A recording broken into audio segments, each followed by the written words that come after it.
Aujourd'hui, malheureusement, le président de la République est atteint par l'âge. Il n'a plus le pouvoir physique avec ses contraintes, ses exigences.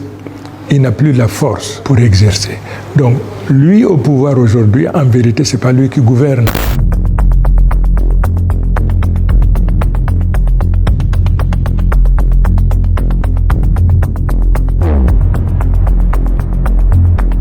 On s'aperçoit que, par exemple, durant les 14 dernières années, le chef de l'État qui préside aux destinées de notre nation, qui veille à ce que toutes les institutions se déroulent normalement, n'a pas organisé un seul conseil de ministres.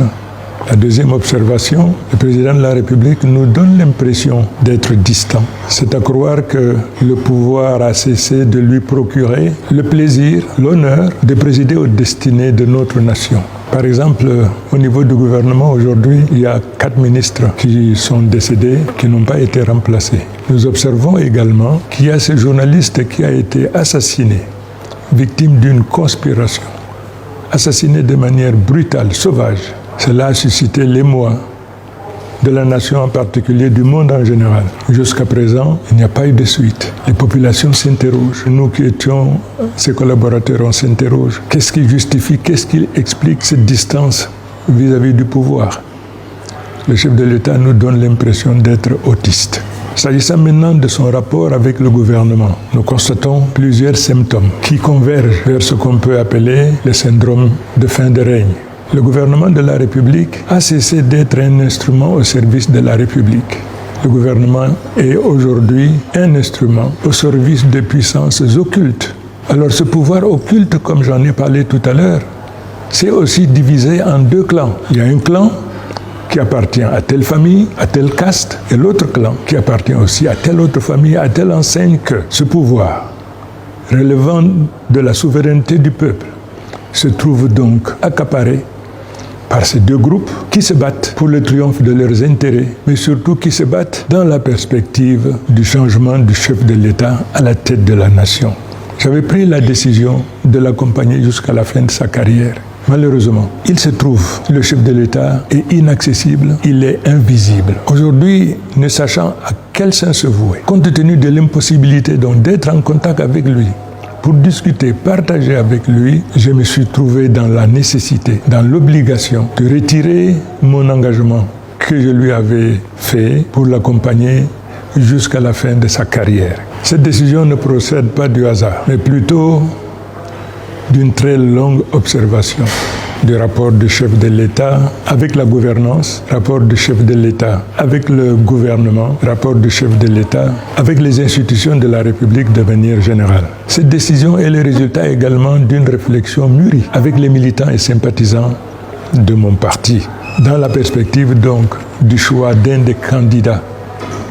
Et à chaque fois que j'ai posé le problème de tous les candidats en compétition sur qui j'étais dévolu, invariablement, en 2011 comme en 2018, ils ont toujours jeté leur choix sur le président Biya. Cependant, en 2025, je reprends le même exercice. Ces mêmes militants hier qui spontanément étaient prêts à annoncer leur adhésion à la politique du président Biya, cette fois-ci, m'ont posé une fin de non-recevoir.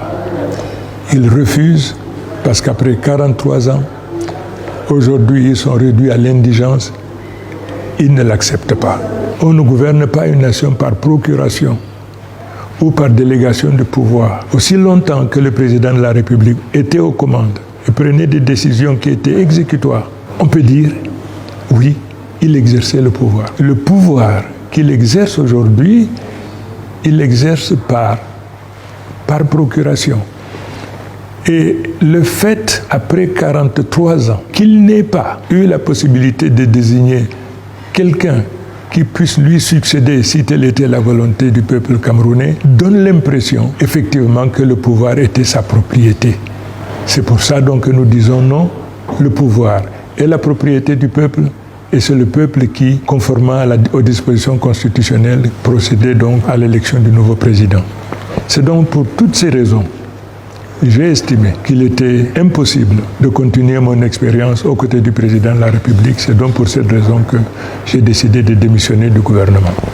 Si le pouvoir était contre, il m'aurait interpellé. Jusqu'à présent, je ne fais pas l'objet d'une interpellation. Ça veut dire que ça a été acté. La seule chose qui ne changera jamais dans l'existence, c'est que tout change. Mais je n'innove pas. On ne reste pas fidèle à l'incompréhensible, à l'inacceptable. Les Camerounais veulent le changement. Et ce changement prescrit à tous les Camerounais de manière générale, et ceux des partis politiques en particulier. Il faut qu'on se souvienne que l'immense majorité des Camerounais aspirent au changement. Il faudrait donc que les dirigeants de chaque parti politique, individuellement, fassent d'abord leur mieux, leur aggiornamento, ensuite comprennent la nécessité de construire des passerelles pour que les uns aillent vers les autres, afin que nous puissions mettre ensemble effectivement une dynamique et que nous puissions trouver éventuellement un seul candidat que nous présenterions contre le président du RDPC.